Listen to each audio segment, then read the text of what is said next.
நேத்து சண்டே எபிசோட்ல விஜய் சேதுபதி அவர்கள் நிறைய கொஷின்ஸ் கேட்பாருன்னு எதிர்பார்க்கப்பட்டது. ஆனா நிறைய கொஷின்ஸ் வந்து அவர் கேட்கவே இல்ல. கொஞ்சம் டிசப்பாயிண்டிங்கா தான் இருந்தது.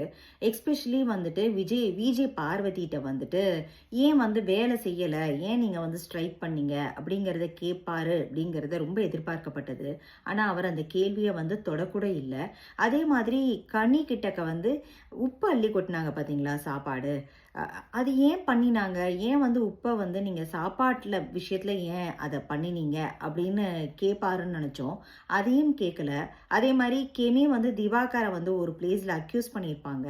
அந்த பிளேஸ்ல வந்து அதாவது நீங்க இடுப்பை பாக்குறீங்களா என்னமோ அந்த மாதிரி சொல்லியிருப்பாங்க. அந்த கேள்வியையும் அவர் வந்து எடுத்து வைக்கல. நிறைய கொஷின்ஸ் கேட்காத மாதிரி இருந்தது. அது ஏன் தெரில. இன்னும் ஸ்ட்ராங்கா கேட்டா தான் கண்டஸ்டன்ஸ்ட அப்பதான் வந்து ஒரு இன்ட்ரெஸ்ட் வரும். சண்டே எபிசோட் இந்த தடவை சாட்டர்டே எபிசோட் கொஞ்சம் விறுவிறுன்னு போனா கூட சண்டே எபிசோட்ஸ் கொஞ்சம் வந்து உப்புச்சப்பு இல்லாம தான் போச்சு. பார்ப்போம் அடுத்தடுத்து இதுல எப்படி அவர் வந்து கொண்டு போறாருன்ட்டு.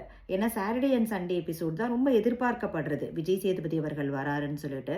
அப்போ வந்து எல்லா கொஷின்ஸையும் கேட்டா நல்லா இருக்கும்.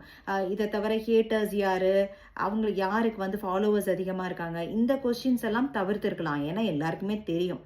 அது இல்லாம இந்த மாதிரி மெயினான இதுல வந்து அவங்க ஃபோக்கஸ் பண்ணியிருந்திருக்கலாம். ஸோ தட் கனி என்ன அவங்க தரப்புல சொல்லியிருக்காங்க, அப்புறம் பார்வதி ஏன் ஸ்ட்ரைக் பண்ணினாங்க, அதெல்லாம் தெரிஞ்சிருந்திருக்கும். அது எதையுமே அவர் கேட்காம விட்டது கொஞ்சம் வருத்தமே.